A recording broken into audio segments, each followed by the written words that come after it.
Efa resaka an'izay politika izay ihany isika hijery akaiky ny fomba natanterahana ny fampihavanam-pirenena eto Madagasikara dia andreo tompon'andraikitra avy amin'ny SADC mitahiraka eto amintsika atoato. Azo heverina fa dia hitondra ny heviny izy ireo manoloana izany. Isy ny délégation mafonja avy amin'ny SADC mitahiraka eto Madagasikara amin'ny dianandro ity. Délégation izay ahitana minisitra telo ary tompon'andraikitra avy amin'ny sekreteran'ny SADC. Ny fampihavanam-pirenena moa no anisan'ny fototry ny hidian'ny délégation. Fitsidiana voalohany taoriana anatin'avany Marc Ravalomanana tanindrazana ity hotodi-sain'ny SADC eto amintsika ity.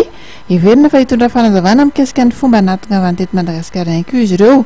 Raha zahivina tao anatin'ny fanambarany nivoaka ny 20 oktobra ny SADC izay naneho alahelo mikasika ny zava-misy ara-politika eto Madagasikara atao aoriana ny fiverenan'ny Marc Ravalomanana izay tsy nampahafantarina ary nitazomana azy.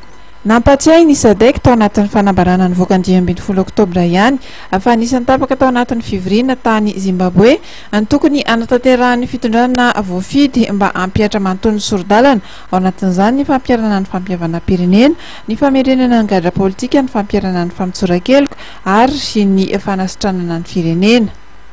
Raha ny fandaharam-potoana dia isy ny fiainan'ny hotanterahany solitenan'ny SADC amin'ny mpitondra malagasy, ny mpitarika ny ankolafo samihafa ary ny mpikambana eo anivon'ny fiarahamonim-pirenena.